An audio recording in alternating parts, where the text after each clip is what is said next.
In session 2, we're going to learn about the second thing that you need to build a profitable business starting from scratch. And that second thing is the right niche.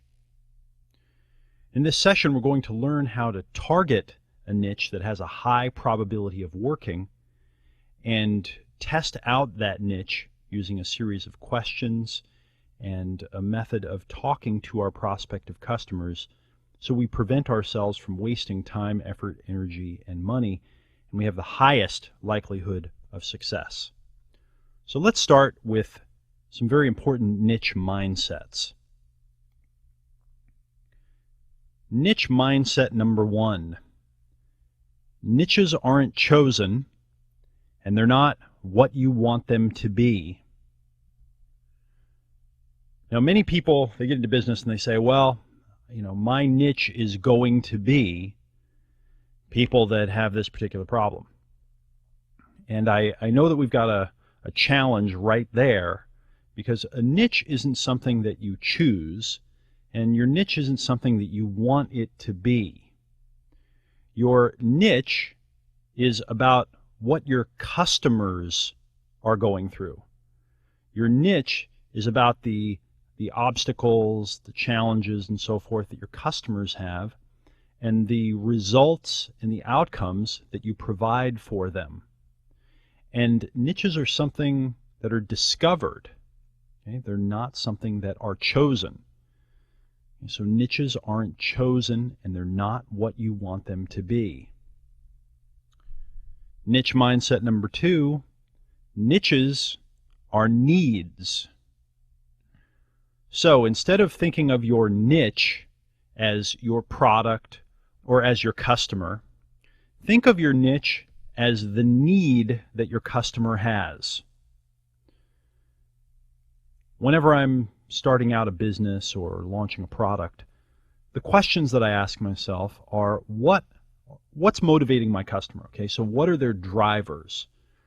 And I want to know what their fears are. I want to know what their frustrations are.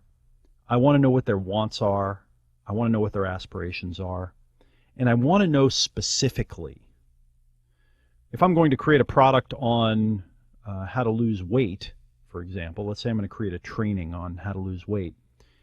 I don't just say, well, my customer needs to lose weight. I want to know specifically what my customer fears and specifically what it is that they want.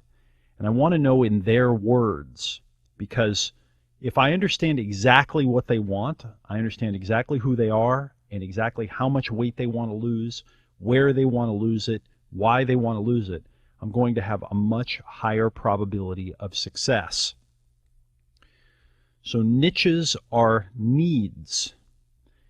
And the objective here, when you're launching a business and creating a new product and doing marketing, is to identify an unmet need. It's not to create a product and try to get people to buy it. It's not to copy what everyone else is doing. It's not to find a market.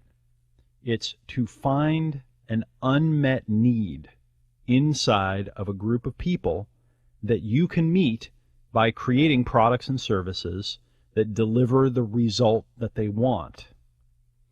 And when you take this mindset that a niche is a need, it changes your thinking. It gets you started getting outside of yourself, gets you started letting go of this idea that niches are chosen and they're what you want them to be, and it gets you asking, who's my customer and what are they going through? And what's driving them to look for solutions, look for results, to get out there and try to solve problems? In other words, what's really motivating them? And this leads to you asking them and to imagining being them and to listening really carefully, because they're not going to buy what you're selling. They're going to buy the solution to their problem. They're going to buy the outcome that they want. They're going to buy the relief from pain. They're going to buy the result that they're looking for. And it just so happens that your product or service meets that need. And in almost every case whether it's a new business owner or an experienced business owner, when we've dug into who their customers are and what they need, we've discovered that the customer's needs are different from what we think they are. They're different from what they think they are.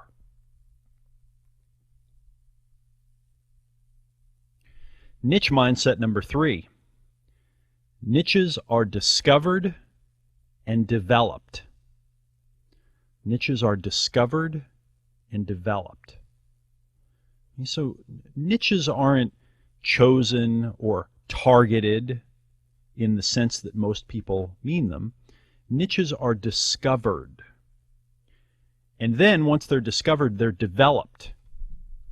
You discover a niche by finding an unmet need.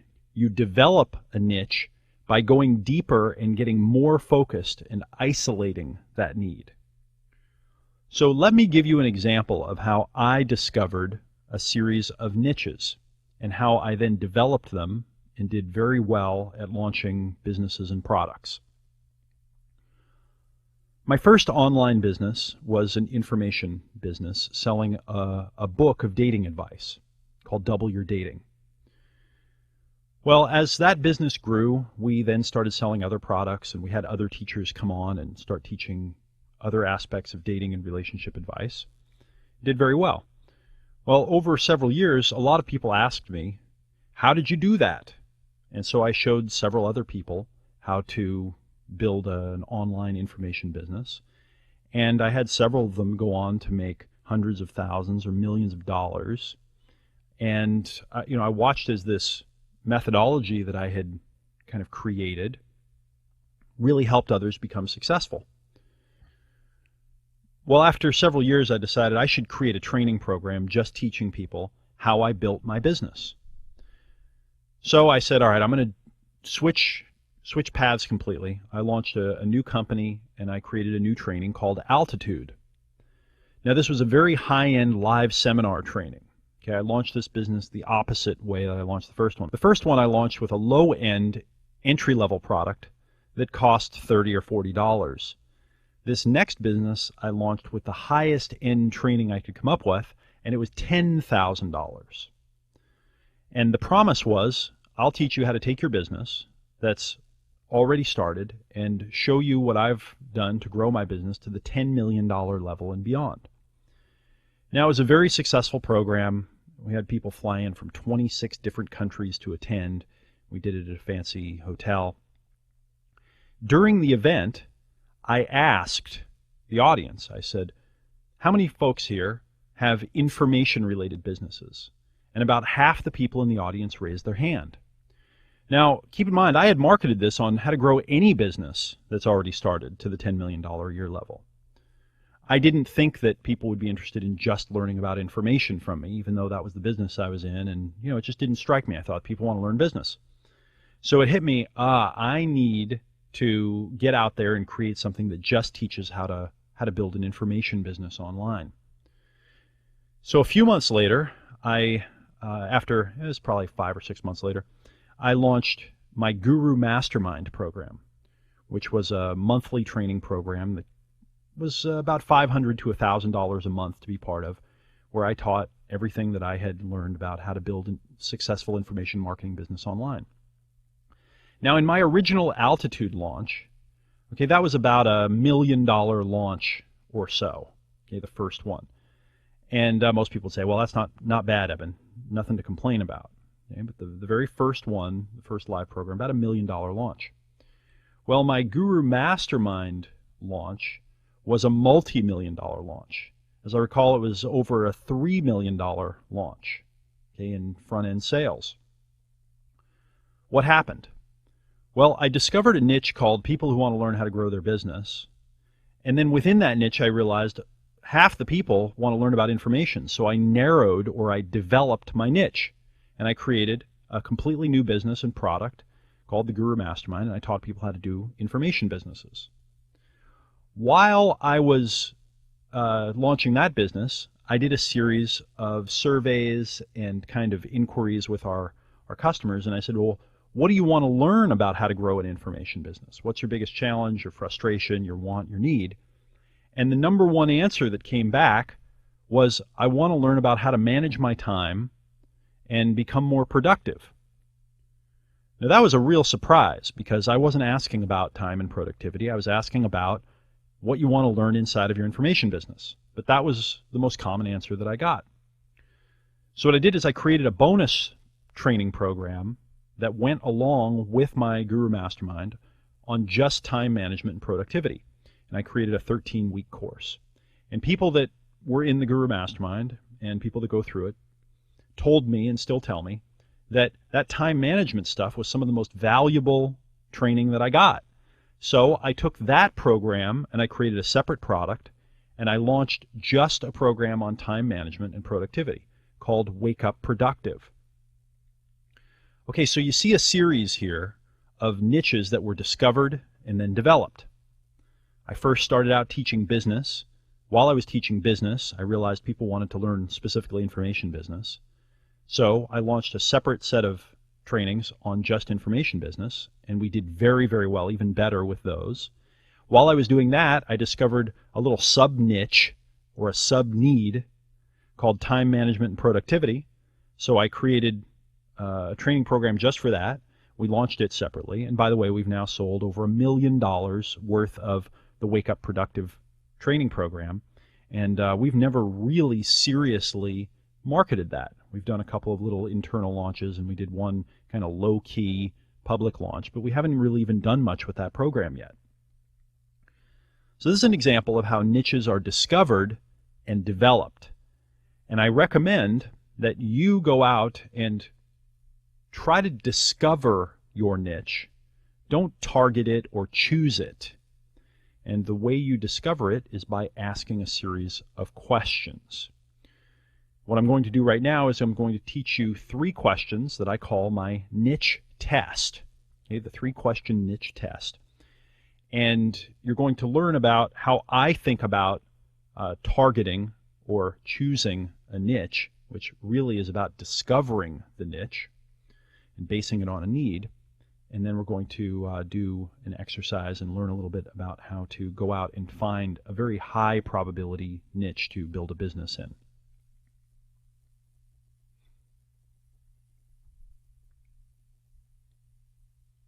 Niche question number 1.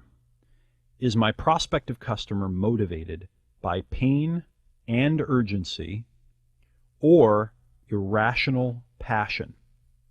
Is my prospective customer motivated by pain and urgency or irrational passion? In other words, is my prospective customer experiencing a strong emotion? Are they emotionally driven right now? And this is important because we're not just looking for people who we can talk into buying our stuff. We're looking for people who are already motivated. They're already experiencing pain and urgency or irrational passion. Why? Because if they're not already motivated, if they're not already experiencing pain and urgency or irrational passion, then I'm going to need to motivate them. And trying to motivate people to buy is tough business. Okay? So number 1, is my prospective customer motivated by pain and urgency or irrational passion? Are they already motivated?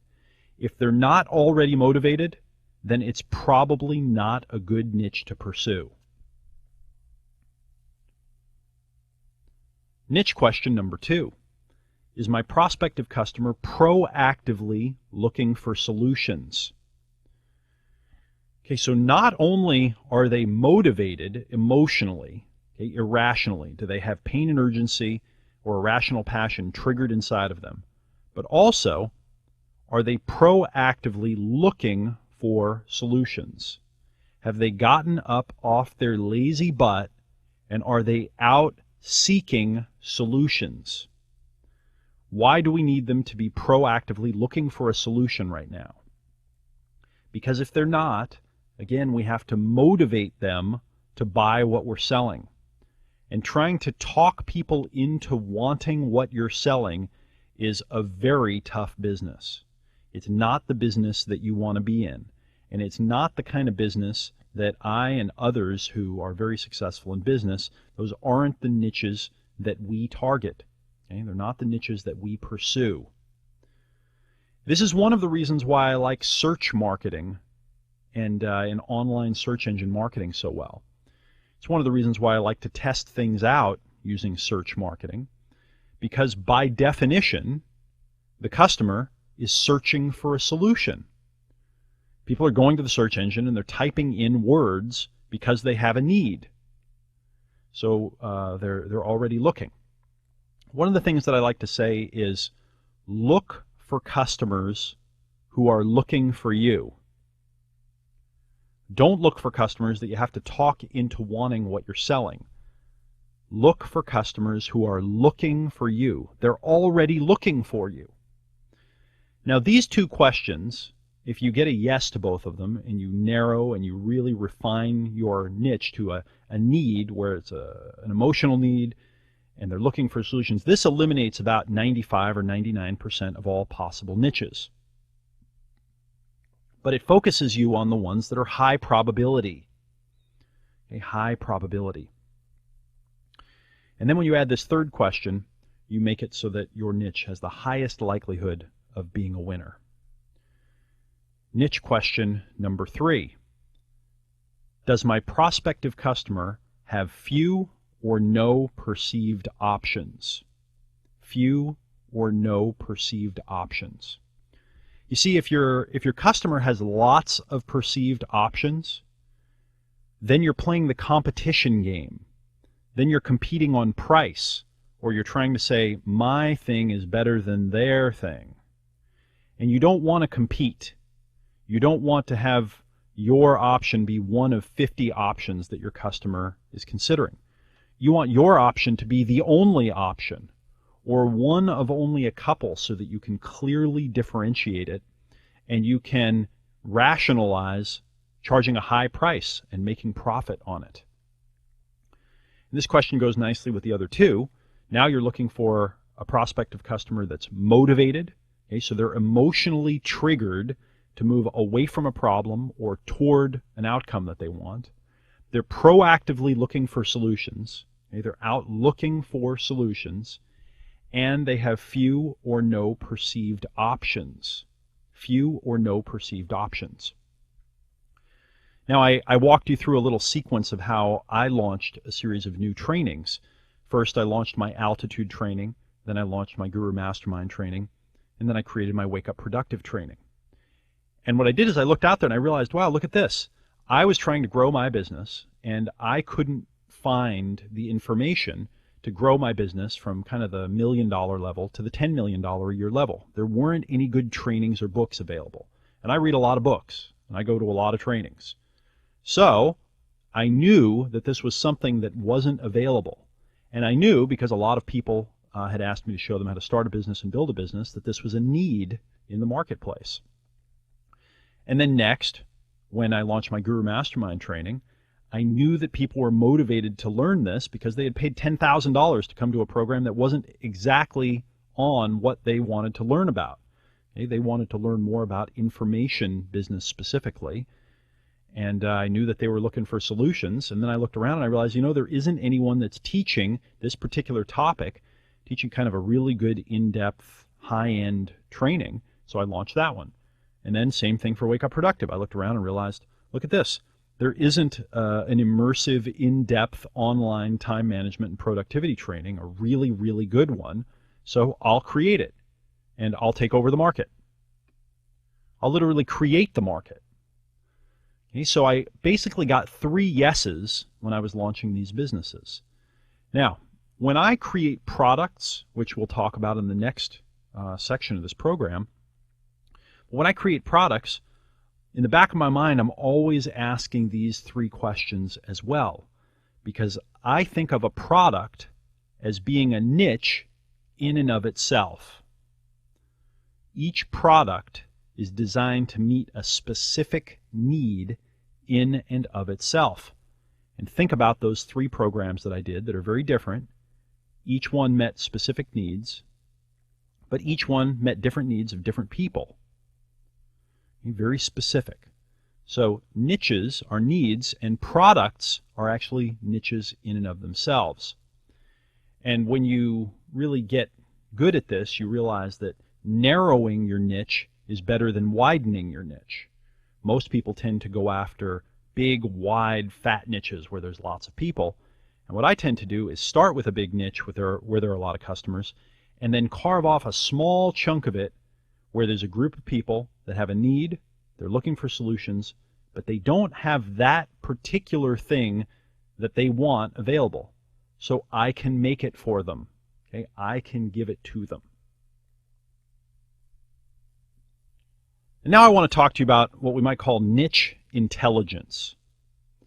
Validate your niche before you spend money by talking to prospects. Okay, the big secret about targeting a niche, which is really not a secret at all, is that if you go out and talk to people, if you actually interact with them live and you talk to them every day, they'll tell you everything you need to know so that you can launch a good product or service that has a high probability of working because it's meeting a need, it's fulfilling a need, it's something that people already want to buy. So I mentioned earlier this program is really about getting into action and taking action. The action to take if you'd like to target a niche successfully and have it be a very, very high probability of working is to start talking to a minimum of one prospective customer every single day live. Interact with them live, either in person, on Skype, over the telephone, and ask them what they want. Ask them what their biggest problems and frustrations are. Ask them what their biggest wants and aspirations are. Learn about how they're thinking. Ask them what they're doing to solve their problems. Ask them what they've tried that didn't work. Ask them what they think the solution is. Get inside of their head and figure out what they've got going on. In other words, get some intelligence about the need of your customer. And as we've learned, niches are needs, so you're getting intelligence on your niche. And you're validating it. You're getting to pre-test without spending money. You're just investing your time. If it doesn't work out, hey, you move on to the next thing. You didn't borrow a bunch of money or waste a bunch of money that now you can't use somewhere else. So the most important thing that you can do to validate your niche is to get out and talk to prospects. You might ask, where do I do that? Well, the internet makes it easy. You can go and find chat groups. You can start social media groups. You can go to forums. You can go out and meet people who have the need that you're considering filling, and you can say to them, hey, can I ask you a few questions about your need? Can I get on the phone with you? I'd really like to understand more about what you need because I think I can help you solve your problem. And then ask them, what's your big challenge or frustration? What do you want the outcome to look like? What's perfect for you? What have you tried? What do you think the solution is? What are you looking for? Spend 15 or 20 minutes talking to, ideally 2 or 3 potential prospective customers every single day. And after you've done this for several weeks, your mind will come online and you'll start to see all of the patterns and you'll start to have the answers. And then you'll know whether or not these people are emotionally motivated. You'll know if they're proactively looking for solutions, and you'll know if they perceive that they have options. And you'll be able to carefully design a product or service or business that meets those needs and gets the job done and offers something that people want to buy. So let's do an exercise. Targeting your business niche. So you should be looking at an exercise that looks something like this, the 3-question niche test. Before you spend your hard-earned money starting a business that has a small chance of working, test your niche using these 3 time-tested questions. If you get 3 yes answers, then your niche is one that should be tested in the real world. So first, is my prospective customer experiencing pain plus urgency or irrational passion? Second, Is my prospective customer proactively looking for a solution to their problem or desire? And third, does my prospective customer have few or no perceived options to solve their problem or deliver their result? What I'd like you to do right now is take your business idea or your product or service idea and run it through these 3 questions. Answer them yes or no. And just kind of write it up in maybe the upper right corner of the box. Don't fill the whole box in. Just write yes or no or a little Y or an N. Next, what I'd like you to do is use these questions to shape the idea that you have for a product or a service. To shape the idea. So, if, for instance, you were thinking of starting up a website that sells golf clubs online, and you said, okay, so my prospective customer, pain and urgency or rational passion. Yeah, you know what? They're irrationally passionate. Okay, good. So that's a yes. My prospective customer proactively looking for a solution. Yeah, a lot of people search for golf. Yes. Does my prospective customer have few or no perceived options? Uh-oh, wait a minute. Actually, there are a lot of websites that sell golf clubs.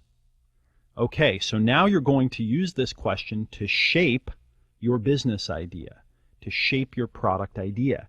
So here what you would do is go, well, how could I make it so that the things that I sell on my site to this need, my customers have few or no perceived options? So you might take your experience in the area or start doing research, and you might come up with, for instance, oh, look at this. A lot of websites sell golf clubs, but not many websites sell custom golf clubs that are made specifically for you. Now, I'm not a golfer. I don't know this. I'm making this up as I say it, but you might discover that very few websites sell custom golf clubs. And as you start talking to your customers, you realize the few websites that are out there, most people can't find them or don't know about them. And now you'll be able to create a website that sells custom golf clubs that gets 3 yeses, and you'll go out and test it. Now, it's up to you to use this 3-question niche test whenever you find a good prospective niche, whenever you find an area in the world where there's a need. Okay? So, 3-question niche test. What I'd like you to do right now is do this exercise, take your business idea, and write yes or no in the corner, and then use these questions to shape your business idea. We're just getting some practice here. Okay? We're just getting some practice, the first scratch at the surface to change our thinking and start thinking in terms of customer needs, not in just selling stuff. So do the 3-question niche test exercise now, and I'll see you in the next session.